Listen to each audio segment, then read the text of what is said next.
네, 안녕하세요. 엠베골드 정석일 매니저입니다. 자, 오늘도 넘버원 정석 투자 시간이 돌아왔습니다.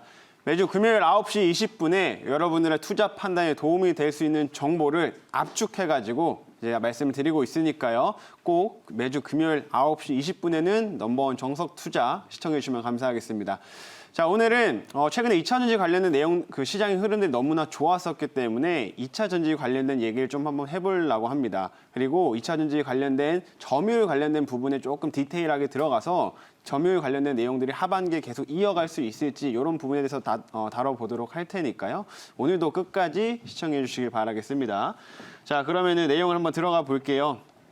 우선 첫 번째로 이번 주 시장에서 가장 이제 주목을 받았던 종목이 단연 이제 LG화학이었죠. LG화학이 실제로 이번 주 그냥 내내 쭉 상승을 하면서 한 30% 이상의 상승률이 나왔습니다.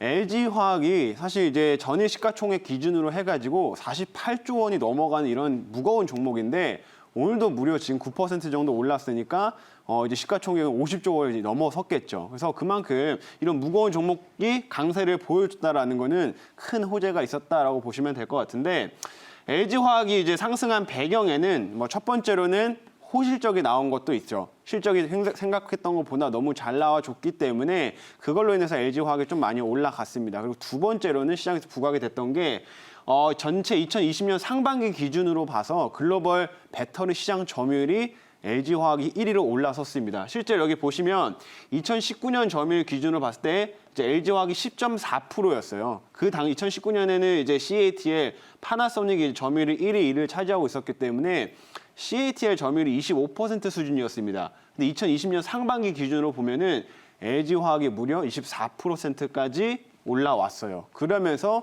이제 CATL은 살짝 빠지고 LG화학이 1위로 올라서는 이런 모습들을 보여줬습니다. 그래서 이것도 LG화학이 좀 주가가 올라가는데 큰 도움을 줬다라고 보시면 될 것 같아요.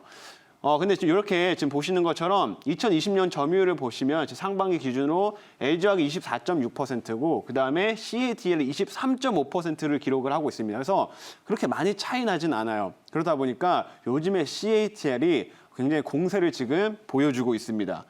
실제 이거는 오늘 뉴스로 나왔던 부분인데 LG화학하고 이제 CATL이 양강 체제를 이루고 있다 이런 식의 헤드라인이 잡혀가지고 뉴스가 나온 거예요. 이 내용이 뭐냐면 이제 CATL이 독일 벤츠죠. 이제 다임러에다가 이제 앞으로 내년에 출시된 세단에 CATL의 배터리를 공급을 하겠다라는 내용들이 오늘 발표가 됐습니다.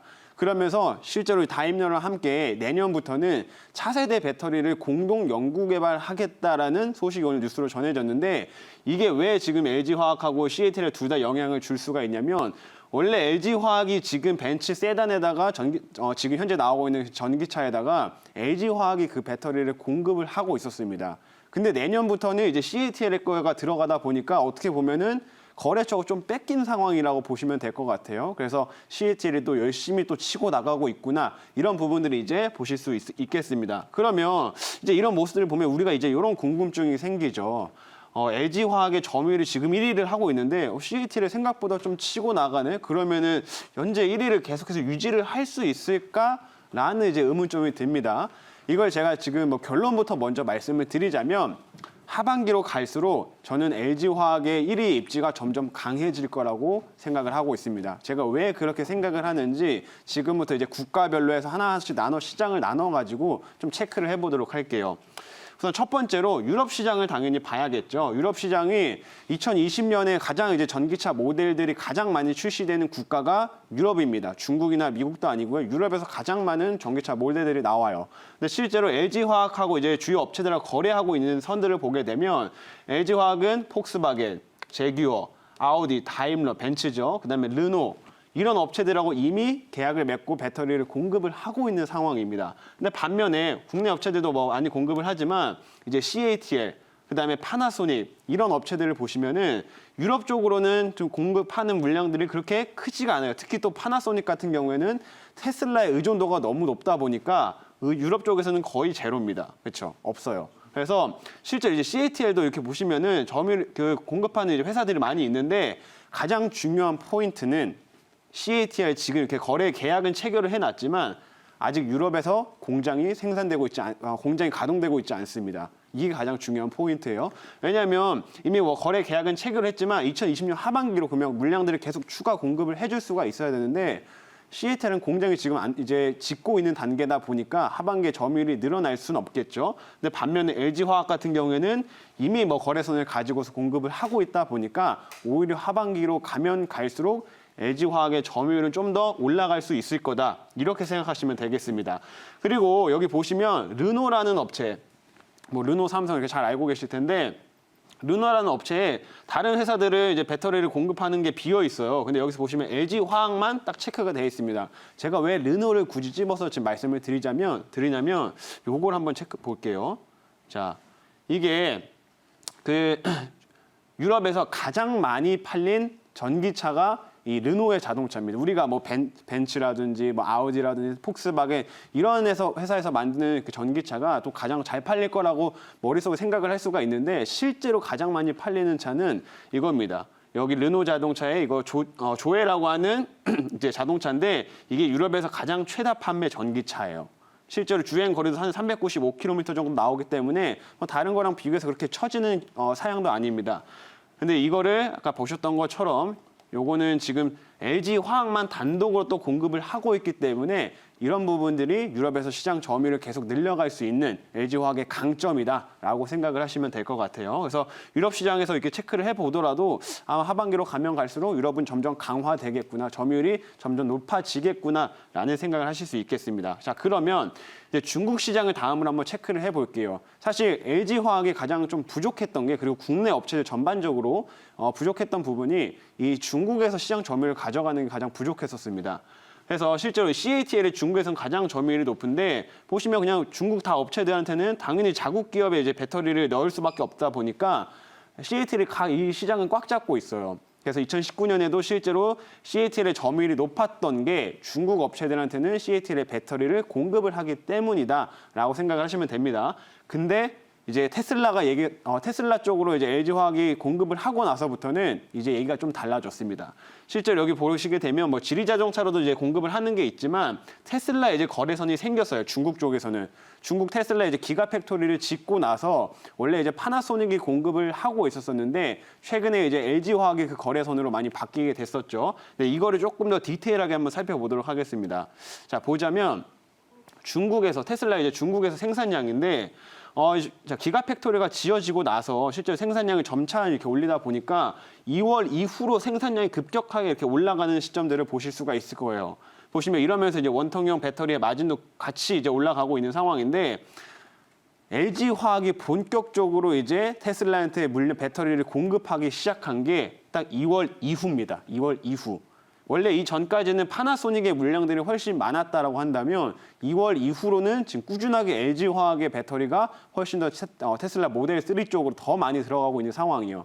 그래서 중국에서 점유율이 좀 부족했던 이런 단점들을 테슬라로 메꾸다 보니까 확실히 이제 얘기가 달라졌다라고 보실 수가 있겠죠. 그래서 중국 쪽에서도 점점 이렇게 테슬라 쪽으로 공급을 하면서 하반기로 가면 갈수록 점유율은 어쨌든 계속 유지가 될 가능성이 매우 높다라고 보시면 되겠습니다. 그리고 이제 이거는 뭐 이제 기사고요. 관련된 기사를 제가 가지고 왔던 거고 요즘에 또 이런 걱정들을 또 많이 하세요. 테슬라 쪽으로 해가지고 이제 CATL이 또 합류한다라는 얘기가 나왔습니다. 이제 LFP라고 해가지고 리튬 인산철 배터리를 이제 테슬라 쪽 모델 3에 이제 공급을 하겠다라는 소식이 전해졌는데 이것 때문에 그럼 LG화학이 점유율이 좀 낮아지는 거 아니야라는 우려감들이 좀 있어요. 근데 이게 아직 뭐 본격적으로 공급이 시작된 건 아니지만 지금 제가 생각하고 있는 뷰를 말씀을 드리자면 사실 이거는 그렇게 큰 우려감은 없다라고 생각이 됩니다. 왜냐하면 지금 테슬라가 이거 리튬 인산철을 선택하는 이유가 자동차의 단가를 낮추기 위해서요. 사실 이제 LFP가 지금 LG화학이 공급하는 이제 NCA나 그런 배터리보다도 훨씬 뭐 에너지 밀도나 성능 측면에서 많이 떨어집니다. 그럼에도 불구하고 이제 이거를 넣는 이유가 단가가 좀 낮기 때문인데 이게 제가 왜 큰 걱정이 아니라고 생각을 하냐면 지금 하반기로 갈수록 전기차 모델들이 많이 나오게 되고 그리고 전기차 출하량이 점점 증가를 하게 되는데 그러면은 자연스럽게 배터리도 물량들이 많이 나갈 수밖에 없겠죠. 물량이 많아지게 되면은 배터리 지금 현재 뭐 NCA, NCM 이런 배터리들도 단가가 낮아질 수밖에 없습니다. 그러니까 향후 하반기로 가면 갈수록 뭐 LFP나 NCA, NCM 이런 배터리랑 해가지고 이제 가격 격차가 그렇게 크게 차이 날 가능성들은 적어지고 있다라고 보시면 되겠습니다. 그래서 하반기로 가면 갈수록 LFP는 오히려 경쟁력이 떨어질 수밖에 없기 때문에 저는 이거는 그렇게 큰 걱정거리는 아니다라고 생각을 해요. 그래서 중국에서도 마찬가지로 LG화학의 시장 점유율은 탄탄하게 하반기로 가면 갈수록 유지가 될 거다. 이렇게 보시면 되겠습니다. 그리고 마지막으로 이제 세 번째인데 이제 배터리 업체들 같은 경우는 수주 잔고를 또 얼마나 받아놨느냐, 그다음에 생산 그 규모가 얼마나 계속 늘어날 수 있냐, 이것도 굉장히 중요하겠죠. 시장이 확대되는 거에 맞춰야 되니까. 그래서 이것도 한번 체크를 해보자면 자 보시면 LG화학 같은 경우에는 이거는 2019년 말 기준으로 이제 수주 잔고가 나와 있는 겁니다. 근데 CATL 같은 경우에는 한 80조 정도를 받아놨는데 여기서 자국 기업에서 받은 건 뺀 거예요. 자국 기업에서 받은 건 뺀 겁니다. 왜냐하면 2020년부터는 이 자국 기업보다는 오히려 외국, 유럽 쪽이나 이런 데서 이제 수주 받을 확률이 훨씬 높기 때문에 그거를 제외시키자면은 실제로 외국에서 받는 CATL의 물량들은 그렇게 크지 않다. 오히려 LG화학은 한 150조 정도를 작년에 받아놨고 했기 때문에 이게 본격적으로 이제 공급을 시작을 하게 되면 그게 실적으로 딱딱 찍히면서 같이 성장성을 이어갈 수가 있겠죠. 이런 눈을 보게 되더라도 LG화학이 훨씬 더 앞으로 강해지겠구나. 이런 느낌을 받으실 수 있겠습니다.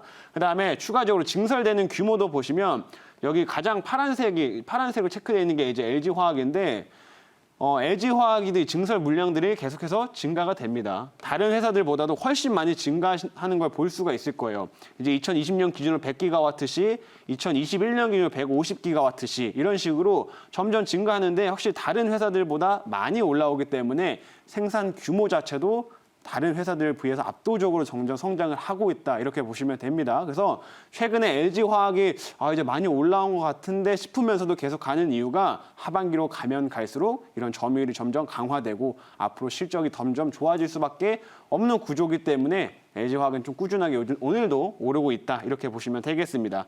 그래서 여기서 이제 투자 포인트를 좀 뽑아내자면 결국에는 우리가 LG화학을 뭐 투자하는 것도 좋지만 LG화학 관련된 종목들도 꾸준하게 좀 볼 필요가 있겠죠. 앞으로 성장세를 계속 이어가니까. 그래서 그런 관점에서 이제 관련주를 한번 말씀을 드리자면 일단 양극재는 LNF입니다. 우리가 이제 양극재 제장하면 이제 에코프로 BM을 많이 생각을 하게 되는데 LG화학 쪽으로는 LNF에 이제 양극재가 많이 들어가고요. 실제로 최근에 이제 LNF도 NCMA 뭐 차세대 배터리를 생산하는 물량 자체를 점점 증가시킨다고 하면서 에코프로 BM 못지않게 주가 상승이 쭉쭉 올라가 주고 있는 상황이에요. 그래서 양극재 쪽으로는 LNF 한번 보시면 되겠고, 음극재는 포스코 케미칼이 가장 대표적입니다. 그리고 대주전 재료는 향후에 차세대 좀 배터리를 뭐 얘기되는 뭐 이제 실리콘 음극재 쪽을 또 공급을 할 계획이기 때문에 대주전 재료도 좀 관심 있게 보시면 될 것 같고요. 전지박 쪽도 이제 일진머티나 SKC, 두산솔스 모두 다 이제 LG화학과 거래를 갖고 있는데 동박 쪽에서는 조금 이제 LG의 비중이 좀 높은 회사는 SKC가 조금 더 높습니다. 일진머티는 삼성 쪽의 비중이 조금 더 훨씬 높은 편이고요. SKC는 LG화학 쪽의 비중이 조금 더 높은 동박 업체라고 보시면 될 것 같아요. 그다음에 부품 업체들은 뭐 나라 MMD, 그다음에 장비는 D&T. 사실 이런 종목들을 하나하나 디테일하게 제가 이제 말씀드리려면 꽤 오래 걸리기 때문에 오늘은 제가 간단하게만 말씀드리는데 디테일한 내용들은 제가 뭐 다음 주 무료 방송이나 이런 데 통해 가지고 추가적으로 설명드리도록 하겠습니다. 그래서 LG화학의 점유율은 앞으로 계속 강화될 거고 실적도 올라갈 거니까 그냥 관련주를 한번 관심 있게 보자. 이렇게까지 정리 오늘은 해드리도록 하겠습니다. 자, 그러면 이제 2차 전지 관련된 주제는 이제 여기까지 하도록 하겠고요.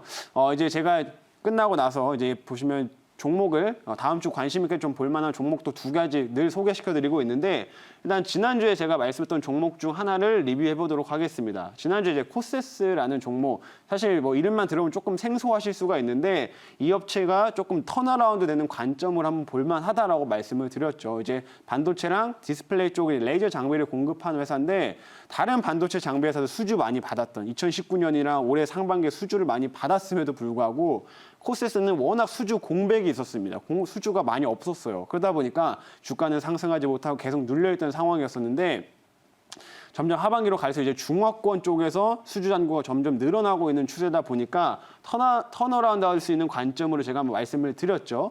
근데 오늘 반도체 종목들 전부 다 조정을 좀 받았는데 이 종목만 혼자 10% 이상 상승을 했었습니다. 그만큼 이제 하반기에 좀 메리트 있게 좀 보일 수 있는 종목이다 보니까 오늘 주가가 좀 올랐다라고 보시면 되겠고, 제가 소개시켜드리고서 한 10% 정도 수익률을 충분히 챙기실 수 있을 겁니다. 그리고 오늘 이제 그 다음으로 이번 주에 이제 말씀드릴 종목, 그러니까 다음 주에 이제 볼만한 종목까지 이제 소개시켜드릴 건데, 첫 번째는 HDC라는 종목입니다. HDC 현대산업개발 아니에요. HDC라는 회사고요. HDC 현대산업개발의 지분을 한 40% 정도 보유하고 있는 모회사입니다. 제가 이 종목을 왜 지금 소개시켜 드리냐면, 다음 주에 이제 아시아나항공 인수와 관련된 이벤트가 좀 있기 때문인데, 최근에 이제 현대산업개발 측에서 이제 아시아나항공을 인수하려고 원래 추진을 했었지만 최근에 입장 표명을 그냥 안 하고 있습니다. 그러니까 사실상 아시아나항공 인수 안 하겠다라고 지금 벌써 얘기하고 있다라고 보셔도 무관해요. 그런 상황인데, 그 계약 마감 시한이 다음 달 12일입니다. 12일이 마감이어서 그때까지 현대산업개발이 저희 인수하겠습니다라는 의견을 비치지 않으면 인수 무산되는 겁니다. 근데 그게 현대산업개발이랑 HDC한테는 호재로 작용이 돼요. 왜 그러냐면, 이 회사가 이제 현대산업개발도 마찬가지고 이제 아시아나항공을 인수하게 되면은 이제 떠안아야 되는 부채라든지 혹은 앞으로 그 항공업계가 당분간은 코로나를 전망이 좀 안 좋기 때문에 그걸 감수하고 가야 되는데, 실제로 그래서 인수 관련된 얘기가 나올 때부터 HDC 현대산업개발이랑 HDC의 주가는 줄줄줄 빠졌습니다. 근데 그래서 반면에 이제 인수를 안 한다라고 하면 이게 반대로 호재로 작용될 수 있기 때문에 오히려 지금 최근에 주가가 좀 올라가고 있는 상황이다라고 보시면 될 것 같아요. 그래서 그런 관점에서 한번 관심 있게 보시라고 제가 오늘 지금 11,300원 기준으로 종가가 끝나 있는데 이 정도 가격대에서 한번 보시라고 소개시켜드리도록 하겠습니다. 그리고 두 번째 종목, 다음 주에 볼만한 두 번째 종목이 이제 코스닥 종목인데, 이거는 코엘 패션이에요.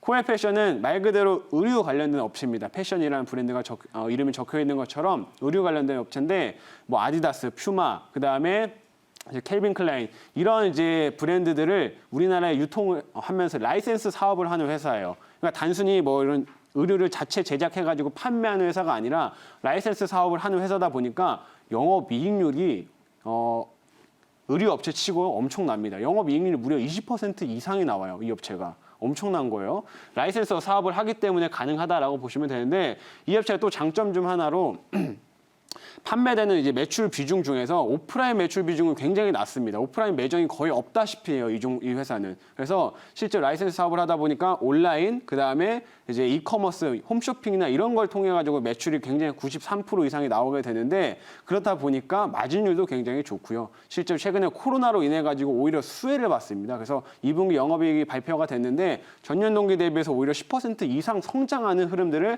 만들어 줬다. 이제 그러면서 시장에서 다시 한번 좀 관심도가 증가를 하고 있고요. 약간 시장 수급도 들어가면서 지금 최근에 박스권을 좀 만들었던 이런 구간들을 조금 이제 넘어서려고 하고 있는 자리다 보니까 다음 주에 한번 관심 있게 보시면 좋을 것 같습니다. 그래서 오늘은 HDC HDC랑 그다음에 두 번째 코엘 패션 이렇게 두 종목을 소개시켜 드렸고요. 앞에서는 LG화학 관련돼 가지고 점유율이 하반기에 점점 강화될 수 있다라는 점 오늘 말씀드렸습니다. 이 점 참고하셔 가지고 투자 판단에 도움이 되시면 좋겠고요. 구체적인 내용들, 그리고 지금 제가 여기서 만약에 방송을 못 보셨다 하시는 분, 늦게 보셨다 하시는 분들은 아마 다음 주에 너튜브에 똑같은 내용이 올라가게 될 겁니다. 그래서 너튜브에다가 정석일 또는 정석일의 넘버원 정석 투자 이거를 검색하시게 되면 너튜브에 관련된 영상들이 뜨니까요. 다음 주에 꼭 기대하시면서 또 보시면 될 것 같고, 추가적으로 친구 소개도 한번 말씀드리도록 하겠습니다. 이제 샵 2034로 보내신 내용에다가 정석일이라고 적어주시고 문자를 보내주시면 링크가 하나 갈 겁니다. 그럼 링크가 가면은 제가 이제 지금 현재 운영을 하고 있는 이제 노란톡 플러스 친구가 있으니까 그 플러스 친구에 이제 친구 추가를 맺으실 수가 있습니다. 그래서 샵 2034로 정석일이라고 세 글자 적어주셔서 문자 하나만 보내주시면 되겠습니다. 자, 오늘은 이제 여기서 이제 마무리하도록 하겠고요. 너튜브 그다음에 친구 추가하시는 것도 꼭 잊지 마시고 좀 해주시면 감사하겠습니다. 저는 이제 여기서 인사드리도록 하겠습니다.